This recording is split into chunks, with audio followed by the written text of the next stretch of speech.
नमस्कार। प्रवास साक्षी न्यूज नाटक और आप सभी का स्वागत है। देश में धर्मांतरण के बढ़ते मामलों के बीच इलाहाबाद हाईकोर्ट ने गंभीर टिप्पणी करते हुए कहा है कि यदि धर्मांतरण नहीं रुका तो बहुसंख्यक भी अल्पसंख्यक हो जाएंगे। न्यायमूर्ति रोहित रंजन ने यह टिप्पणी करते हुए कहा है कि देश में बड़े स्तर पर एससी, एसटी और आर्थिक रूप से कमजोर लोगों का धर्मांतरण कराया जा रहा है, जिसे तत्काल रोके जाने की जरूरत है। उन्होंने एक मामले की सुनवाई के दौरान कहा कि धार्मिक सभाओं में पैसों का लालच देकर अगर धर्मांतरण कराया जाता रहा तो एक दिन भारत की बहुसंख्यक आबादी अल्पसंख्यक हो जाएगी। अदालत ने कहा है कि अनुच्छेद 25 में धर्मांतरण का प्रावधान नहीं है, इसलिए नागरिकों का धर्मांतरण कराने के लिए आयोजित की जाने वाली सभाओं पर रोक लगनी चाहिए। हम आपको बता दें कि न्यायमूर्ति रोहित रंजन ने धर्मांतरण के एक मामले में आरोपी कैलाश की जमानत याचिका को खारिज करते हुए ये टिप्पणियां की हैं। अदालत ने कहा कि संविधान का अनुच्छेद 25 व्यक्ति को धार्मिक स्वतंत्रता, कोई भी पूजा पद्धति अपनाने व अपने धर्म का प्रचार करने का अधिकार देता है, लेकिन किसी को धर्मांतरण की इजाजत नहीं देता। अदालत ने कहा कि ऐसी जानकारी मिली है कि उत्तर प्रदेश में धार्मिक आयोजनों के जरिए गरीब और भोले भाले लोगों का धर्मांतरण कर उन्हें ईसाई बनाया जा रहा है। अदालत ने कहा कि यह काफी गंभीर मामला है। दूसरी ओर अदालत के इस आदेश के बाद देश में धर्मांतरण विरोधी सख्त कानून बनाने की मांग जोर पकड़ने लगी है। सुप्रीम कोर्ट के वरिष्ठ अधिवक्ता और भारत के पीआईएल मैन के रूप में विख्यात अश्विनी उपाध्याय ने कहा है कि मोदी सरकार को इस मुद्दे पर तत्काल ध्यान देना चाहिए। इलाहाबाद हाई कोर्ट ने बहुत ही महत्वपूर्ण ऑब्जर्वेशन दिया है। माननीय कोर्ट ने कहा है कि अगर धर्मांतरण को नहीं रोका गया तो बहुत जल्दी भारत में जो मेजॉरिटी कम्युनिटी है, जो बहुसंख्यक हैं, ये अल्पसंख्यक हो जाएंगे। ये बात मैं कई वर्षों से कह रहा हूं, इसीलिए मैंने सुप्रीम कोर्ट में पीआईएल फाइल किया है। सुप्रीम कोर्ट ने सभी राज्य सरकारों को नोटिस भी जारी किया है। भारत के 9 राज्यों में पहले ही हिंदू अल्पसंख्यक हो चुके हैं। 800 जिलों में से 200 जिलों की डेमोग्राफी पहले ही बदल चुकी है। कुल 6000 तहसीलें हैं, उसमें से 1500 तहसीलों की डेमोग्राफी बदल चुकी है। बॉर्डर पे जो 300 तहसील है, पाकिस्तान बॉर्डर पे या नेपाल बॉर्डर पे या म्यांमार बॉर्डर पे या बांग्लादेश के बॉर्डर पे या समुद्र के बॉर्डर पे, उन 300 की 300 तहसीलों की डेमोग्राफी बदल चुकी है। इसके बावजूद धर्मांतरण जारी है। पूर्वोत्तर हमारे हाथ से निकल चुका है, कश्मीर हमारे हाथ से निकल चुका है।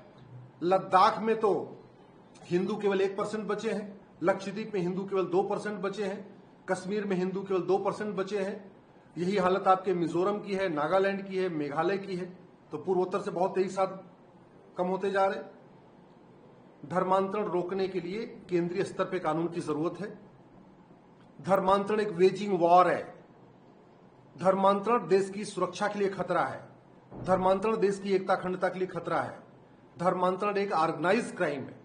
मुगलों के समय भी धर्मांतरण हुआ, अंग्रेजों के समय भी धर्मांतरण हुआ और आज भी धर्मांतरण हो रहा है। इसलिए मैं सरकार से निवेदन करता हूं, तत्काल एक कानून बनाए।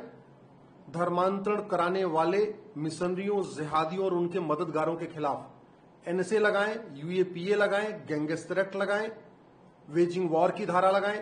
धर्मांतरण कराने वाले मिशनरियों, जिहादियों और उनके मददगारों की 100% संपत्ति जब्त करने, उनकी नागरिकता खत्म करने, उनको आजीवन कारावास, फांसी देने का कानून बनाए, तभी धर्मांतरण रुकेगा। और अगर कठोर कानून नहीं बनाया हमने फ्रीडम ऑफ रिलीजन के नाम पर अगर फ्रीडम ऑफ कन्वर्जन को जारी रहने दिया तो आने वाले 25 से 30 साल के अंदर पूरे भारत की डेमोग्राफी बदल जाएगी।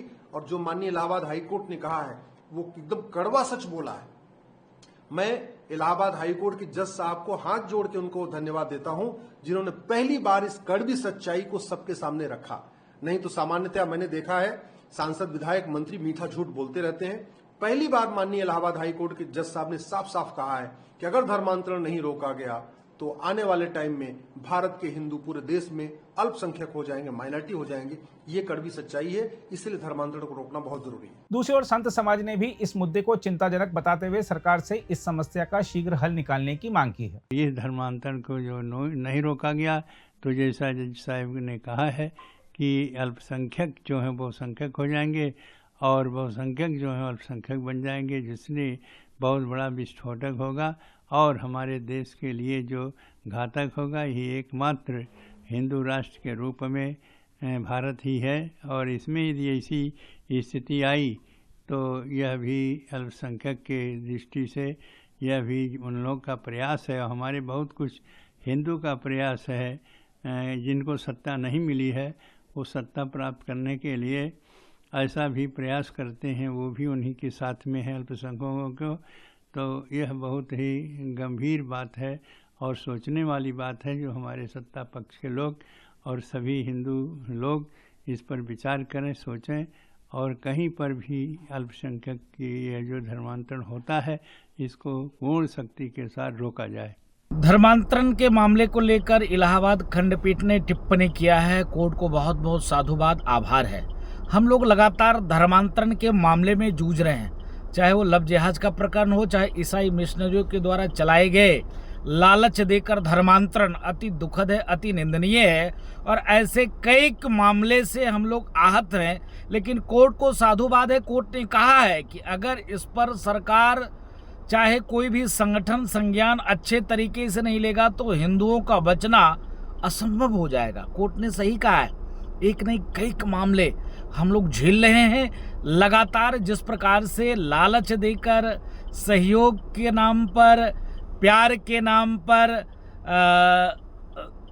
भावना को आहत करके और जिस प्रकार से धर्मांतरण किया जा रहा है, अति दुखद है। सरकार को तत्काल इस पर ठोस निर्णय लेकर और सख्त से सख्त कार्रवाई करनी चाहिए। अगर आप भी लेना चाहते हैं देश दुनिया की तमाम जानकारी तो आज ही सब्सक्राइब करें हमारे चैनल को। साथ ही नीचे दिए बेल आइकन को जरूर दबाएं ताकि हर अपडेट आप तक पहुंच सके।